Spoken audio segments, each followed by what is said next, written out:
Bangkok's one and only all-English news and music station. Radio Thailand FM 88. A bird's eye view, FM 88 megahertz.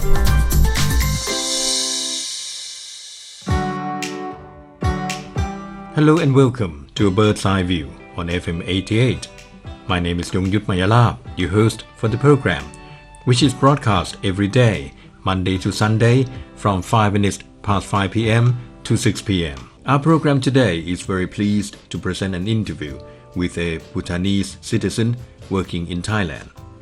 Mr.Sonam has been in Thailand for over 20 years and is now working in a hospital in Bangkok. The story of his life and his experiences in Thailand are very interesting. I have also asked his views on Thailand and the bilateral relations between the Kingdom of Bhutan and the Kingdom of Thailand. Let's listen to this special interview. Well, first of all, thank you so much, Doctor, for having me on your show, which I'm a regular listener of your show, actually. Thank you very much. Because Very honored. your show keeps me engaged while driving back home from work till I reach home.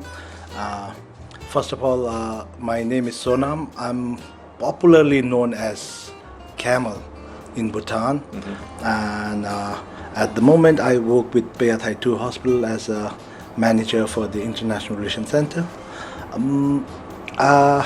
To give a brief background about me coming to Thailand, it's I think 2002 I came to study.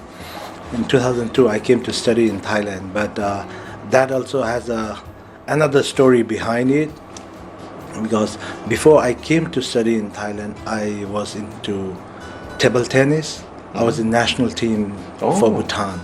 So and during our practice time we were sent to Thailand to practice with the Thai team, to learn and explore with the Thai team and get more experience and exposure to the international tournaments and to the new methods of techniques to play table tennis.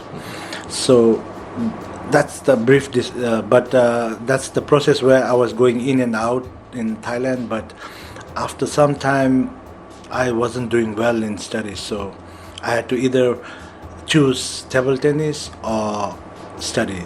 So I chose studying. So that's how I got a chance and opportunity to come to Thailand to study in Ramkhamhaeng University. In which field?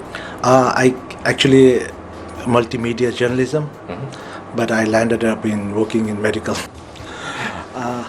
I also had an intern with the Nation newspaper for about 6 months, and did a couple of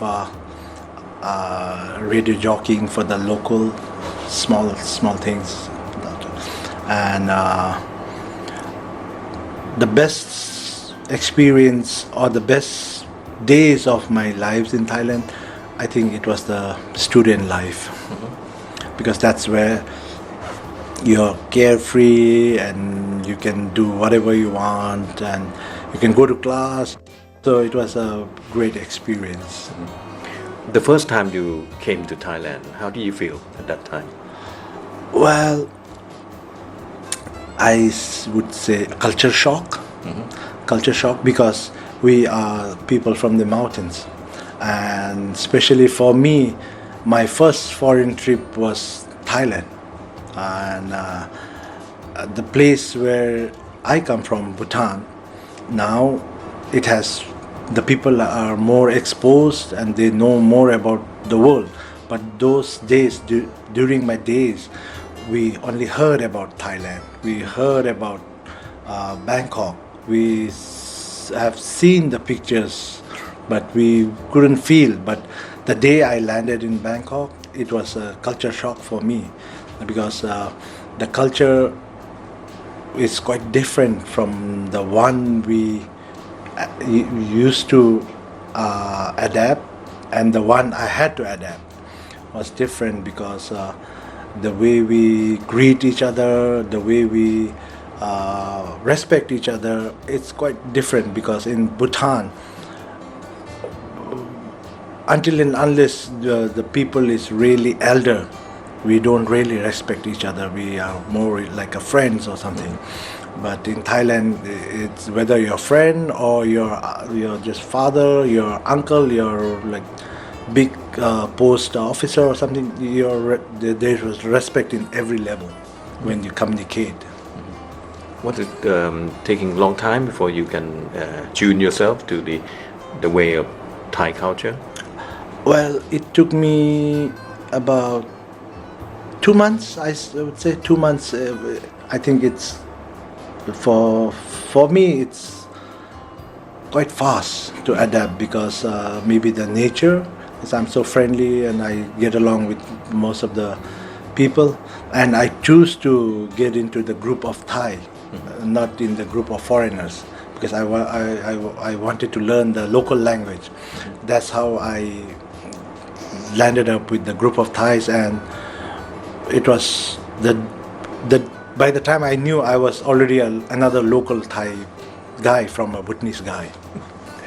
Over the 2 decades or more that you've been in Thailand, what do you see as the changes in your view, socially, or culturally, or economically? Economically, I think Thailand has come a way far. I think because I think that Thailand is, I would say like Thailand is doing much better than Bhutan economically, and socially I think I would say it's basically the same, because people are still following the culture which is deep rooted in Thais. I think they are still following that culture, and they still get along with a lot of foreigners. So I think basically I'm not sure I answered you correctly or not, but the changes, I would say the area-wise is the same area, but the structure-wise there's a lot of changes in 2 decades which I've been here, especially the new electric roads. I mean, sorry, not the roads, the trains, the red line, blue line. I think when I first came, there was only BTS, which started from Sukhumvit line to Mochit line. That's it. Now you have MRT and so many things which I haven't experienced yet. I need to experience that also. And you met your wife in Thailand? She's a Thai? Yes, I met her in the airport. She used to work for Royal Bhutan Airlines as a ground staff. And during my school days, I used to do some part-time job, like I used to do some export things from Thailand. I used to buy small things and I used to export it to Bhutan, where for which I needed the help to correspond and to collect my money back from Bhutan. And she was the one who was coordinating for me between the crews from the Bhutan airline, Royal Bhutan Airline. So that's how we got connected, and slowly we started dating. And now here I am with 3 kids with her. 3 kids. How old are they? The eldest is 11, the middle one is 7, and the youngest is 2. How do you teach them in terms of cultures? Well, I'm trying to teach them about my culture especially, but me being a single bread earner at the moment, I don't get that much of time to teach my children the Bhutanese culture.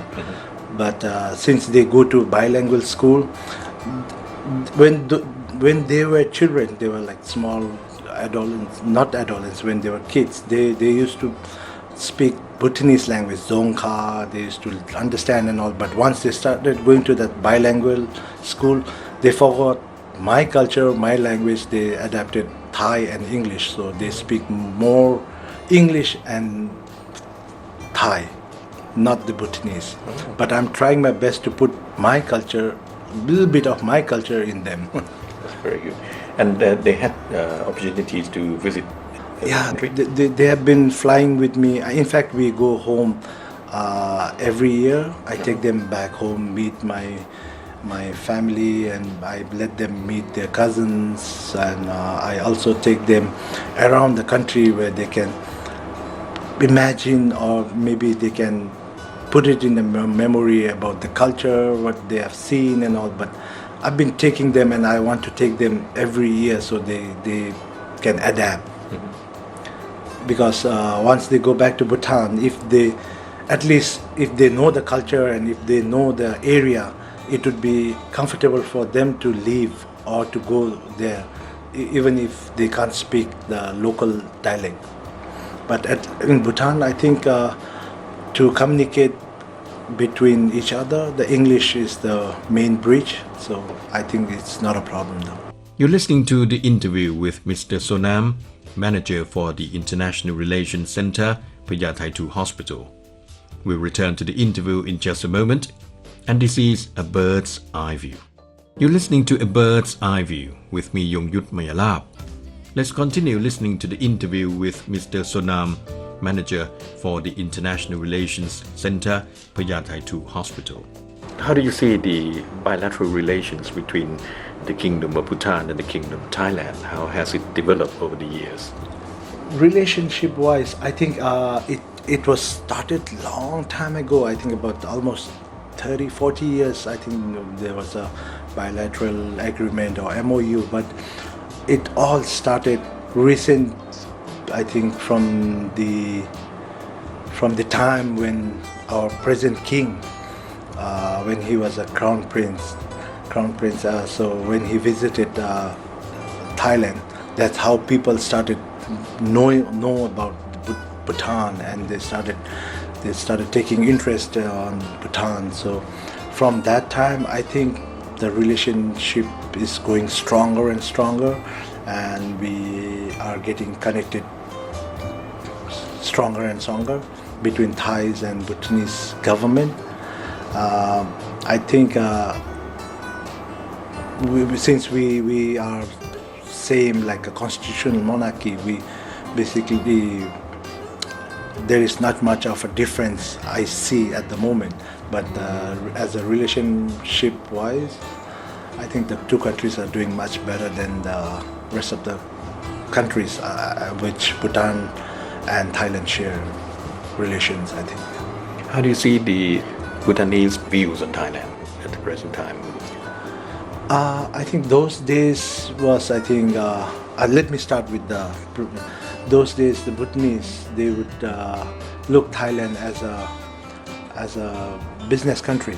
They would like to come and buy stuff and import back to the country. But at present, I think most of the Bhutanese people, they look Thailand as a vacation destination plus the medical tourism, because since Bhutan, even though we have free medical care and free education, but most of the Bhutanese, they still prefer the medical and healthcare of Thailand, and at the same time they just want to spend their time with their family in Thailand, like especially in winter when the schools are on the break. They would come here as vacation come medical tourism. You yourself been looking after a large number of Bhutanese patients who come to the country, to Thailand. What sort of problems do they have? You mean medically or? Yeah. Medically, I think generally, because we Bhutanese, since it's like I said, we have free medical service, but we tend to overlook our health system in Bhutan, because when it is free, that means there are a lot of queues. You'll have to wait, and there's a lot of channels to see the doctor, to get the medicine. And also most of the people, they just overlook that. They said, oh, maybe I will do a checkup when I go to India. I'll do a checkup maybe when I go to Japan via Bangkok. So I'll do a checkup in Bangkok. So they tend to overlook that thing. So that's how they missed their health. Then there's a problem which they don't know. So in that way, there's a delay in the treatment. So I think if if they do their checkups regularly back home, I think they can do their treatment earlier. Or maybe they can fly to Thailand or to India to do their treatment earlier. But at the moment, they are overlooking that. A lot of Bhutanese have their babies born in Thailand as well, particularly at Phyathai too. Yes, doctor. Those days, yes. But it became like a trend for Bhutanese to come to Thailand to deliver the baby. But it was just a rumor. But in Bhutan, saying that it's a trend that Bhutanese are going to Thailand to deliver the baby because they want to show that they have money but it's not like that. They are coming here to do or to deliver their babies because first of all they need better care. Second of all, they feel safe for the babies because after the delivery, if there is some complications, I think it's very difficult for Bhutanese hospitals to handle. That's why most of the young mothers or the second mothers, they choose Bangkok as their delivery destination. What advice would you give to Bhutanese who may be coming to visit Thailand and maybe they come for the first time, they get cultural shock like you had when you first came here? Any advice? I don't think so. Now they will get. I don't think so. They will get culture shock because now they have seen Thailand through the TVs and through movies. So they don't get culture shock. But the thing is that when they come, they don't know the process. So I would advise them to get the information ahead before they travel. They're like booking of their hotels and the time or the mode of transportation they need to take from the airport and the area which they're staying in hotel and all. And I'm here, so if you need any Bhutanese need help, just give me a call. Mr. Sonam, what's your philosophy or principle for your working life, for conducting your life? As a service sector, I've been working with Phyathai for last 17 years now, but that I have seen or I have experiencing that everybody needs the service and everybody needs their job or their work to be done. Even if it is me, I would think the same. So I always put myself into other people's shoe before I reply them. So I tend to read their problem before they explain it to me. So that's why I always tell my friends or I always tell my colleagues to put themselves in the other people's shoes. So that means like you have to know their problem before they explain, because some people they even though they have a problem they want to explain, they cannot. So I don't consider that everybody should understand or everybody should know how to deal with the person, but my experience and my philosophy is you do your work and keep your integrity at the dot. Rest everything would go with the flow. That's what I plan every day, and that's what I do every day. What is the most valuable thing in your life? Family. Not my siblings, but my immediate family at the moment, because that's the value. That's why I'm here. That's why I'm working. That's why I'm with them. So they are more valuable for me than any other things. And that's the interview with Mr. Sonam, manager for the International Relations Center, Phyathai 2 Hospital.